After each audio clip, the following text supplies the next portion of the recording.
Hello, it is Rachel, and welcome to episode 317 of Your Parenting Long Game.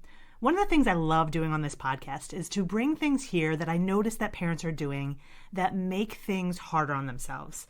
Obviously, I work with parents every day, so I notice these patterns that many of us have that we don't even notice. Patterns that are ineffective and that reduce our influence. As you know, I call these influence leaks. Patterns that take unnecessary energy and that make it harder to bring peace to our homes. So today I want to tell you about one of these patterns and how you can notice if you're in it as well. And that pattern is that we spend a lot of energy trying to change our kids' behaviors, moods, and attitudes in order to meet our needs. And we're doing this before they're able to change their behavior, moods, or attitudes. So we're wasting a ton of energy. So I'm going to tell you a little bit more about this, but I also want to remind you that if you go to the show notes for this episode, there will be a summary of the episode, the transcript is available, and there are other resources that complement this episode. So head on over there to rachel-bailey.com/317 if you want even more tips for how to bring peace to your home. But to demonstrate this pattern that I was talking about, where we are trying to change our kids in order to meet our needs, I want to tell you a quick story about a mom named Jamie and her daughter Tess. Tess was a child who liked to be in control, someone who always insisted that she go first, that she get to choose what the family watched or listened to, a child who got upset when things didn't go her way. And I'd been helping Jamie work on this issue, and it had been about a week or two that Jamie had been focusing on it, but not as much progress had been made as Mom Jamie would have liked. Tess was still insisting that her mom make the dinner that she wanted. She was still saying that she should get to choose which audiobook she and her brother listened to in the car. And Mom Jamie was scared that things were never going to change. Now, Jamie and I had talked a lot about what was causing Tess's behavior, because that's a cornerstone of getting long-lasting results. If you want behavior to change in the long run, you have to deal with what's under behavior. So she and I had talked about the fact that Tess's desire to go first did a lot of things for Tess. It helped meet her needs for significance and power and stimulation. And not going first was incredibly difficult and uncomfortable for Tess. In order to do something different, it was like learning a new skill, one that Tess wasn't particularly motivated to learn. And just like learning any new skill, it was going to take time and practice and patience, especially for a child who didn't necessarily want to change. And Mom Jamie said in her mind, she understood all of that. Jamie also said she remembered what she and I had discussed, that even if it took a few months for her to break out of this pattern, learning this new skill, dealing with her discomfort in another way, would serve Tess for decades and decades. It would help Tess handle all sorts of uncomfortable situations, not just being able to let someone else go first, but being able to handle anything that didn't go her way in life. And Jamie said that in her mind, she understood all of this and really wanted that for Tess. But she said to me, Rachel, I know all of this, but I still want it to move faster. And as a mom, I understand that. And you probably understand that listening to Jamie's story. But here's the thing.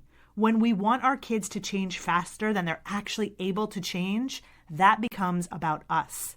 We're basically asking someone to change so that we feel better. And of course, Jamie wanted to make Tess go more quickly because it would be easier for her. So I actually asked Jamie how her daughter Tess not changing affected her. And one of the worst things Jamie said was when Tess insisted on going first when others were around. It affected Mom Jamie tremendously. She felt helpless. She felt embarrassed. She said in those situations she was miserable. I asked her if Tess making the change so that she was no longer insisting that she go first, I asked if it would make her feel less helpless and embarrassed, and she quickly and emphatically said, yes, that would make me feel so much better. Then I asked her if you weren't embarrassed by her behavior, if you weren't feeling helpless, would you need her to change as quickly? And Jamie said no, she wouldn't need her to change as quickly, that she could be more patient. So I asked her, can you hear how you're trying to get your daughter to change before she's able to change in order to make you feel better, in order to help you feel less embarrassed and less helpless? Well, Jamie was quiet for a second and she said, yes, I can see that.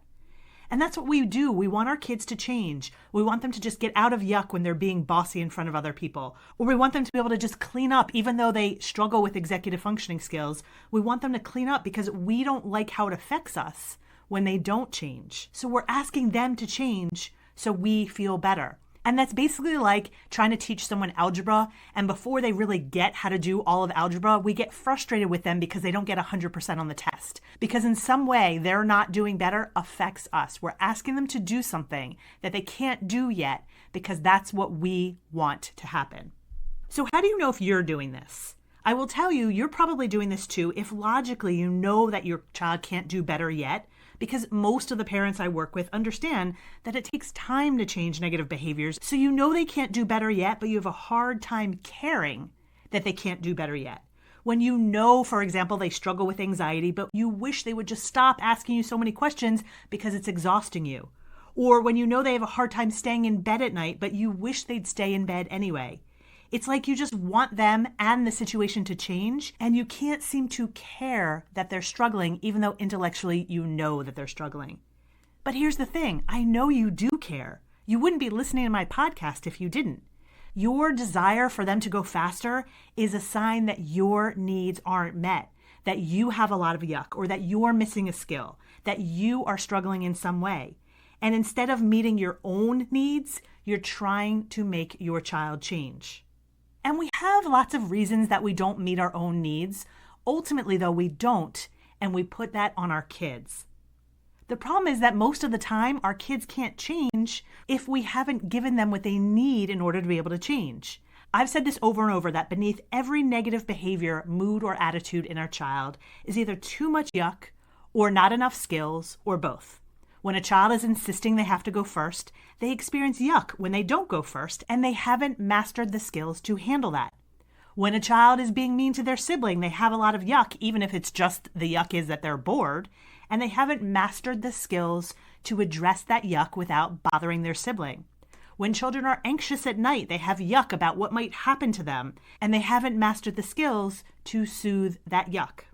Now, again, I know that makes sense logically, but when I tell a lot of parents that you do need to meet these needs first, and even when I reassure them that it actually doesn't take longer, it just takes a mental shift, even when I reassure them that it's not going to take more time, a lot of parents will say, oh no, but now there's more that I have to do. And again, I understand this reaction 100%. But I do dive deeper into it with parents because I don't want them to say because I don't want you to stay stuck. So I'll say to a parent something like, why does it sound so hard when you have to think about things differently? And they'll say, well, Rachel, I'm just depleted. So I'll ask, if you weren't depleted, would trying something new or different be so exhausting? And they'll say, probably not. So then I say to them, doesn't it make more sense then to address your depletion, which is actually in your control, rather than trying to make them change, which they're not going to do, and you're going to waste a lot of energy wishing they would? Wouldn't it make more sense to address your depletion, to meet your needs, so that you can give them what they need and they can actually make long-lasting change? Here's what's important to know. We have to meet their needs if we want them to change, but once our needs are met, it's actually not that hard to meet their needs. The hardest part actually comes from what you're likely doing now, trying to get them to meet your needs and getting resistance because they can't. The hard part is when we set unrealistic expectations for them, we ask them to do something they don't have the skills to do, and then they don't change, and then that takes a lot of energy because we're frustrated and disappointed and helpless. It just increases our yuck. So what can you do about this? I actually have a few different strategies to help. I always attack any problem from multiple angles, but here's one strategy that you can think about. Notice where you want your child to change and they're not budging and you're getting frustrated. Ask yourself, what's this behavior and how does it affect me if they don't change? Because the answer to that question is usually where your need is. If you're thinking, well, it makes me feel more exhausted, or it makes me worried that they're never going to get better, or it makes me feel like I'm a bad parent, that's what needs to be addressed. And that is in your control. But trying to make your child change before they actually can change, that is not in your control, and you will not get the results that you want. So let me give you an example. I worked with a parent who wanted their child to just shower when they were supposed to shower without complaining so much. So the first question I asked was, does your child usually just go and shower without complaining so much? And the parent said, no, they usually do complain. So I said, you know what? If that's what they usually do, that's probably what they're going to continue to do until their yuck is reduced and or they've mastered certain skills. So work on this, yes, because you're going to get long-term change when you do, but it's going to take more than 1 or 2 nights for them to master this, for the complaining to get better. So I said to the parent, how does it affect you if they don't change?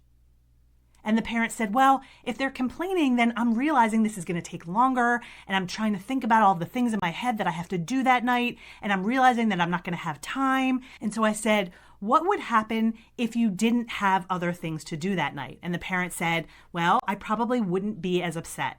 So I said, what would happen if you could find another time to work on those things? I know it's not going to be easy. I know you might have to think out of the box, but I want you to try to find another time to do the things that you normally do at night. Now, this parent was able to find that time, and here's what happened. Because he wasn't worried about getting his work done, he was actually less frustrated when his son did complain. And because he was less frustrated, his energy was different, and his son was able to get out of yuck more quickly, and the evening went more smoothly. And ironically, he ended up having more time because he wasn't worried about the time. His anxiety had been creating more yuck for his son, and his son was complaining even more. We think that making our kids change quickly would make things better, but it's dealing with our own yuck that makes things go more quickly. Because when we deal with our yuck, we're more of a powerful, positive influence. We can teach our kids what they need to be more successful, and we can teach it to them more quickly. Now, of course, the complicated part of parenting is that we have needs and our kids have needs. We try to often suppress our needs. We're too busy to take care of the fact that we're exhausted, or we're too overwhelmed to do anything that we need, to put ourselves first. But our needs don't just go away when we don't deal with them. They come out, and they often come out in the form of trying to make our kids change so we feel better. And they can't change, so then we feel worse. And unfortunately, as I said, this does negatively impact our influence. It negatively impacts our kids' self-esteem. It negatively impacts our relationship.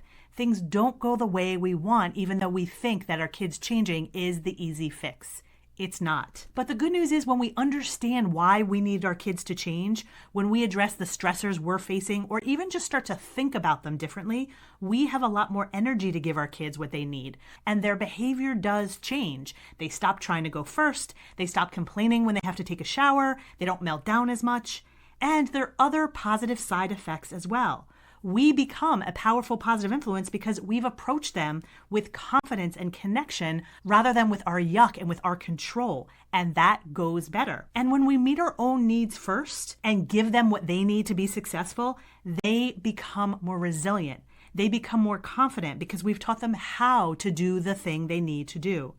Our relationship strengthens and they trust us more, and they're more likely to want to be with us, which increases our influence as well. It's a positive spiral instead of a negative one.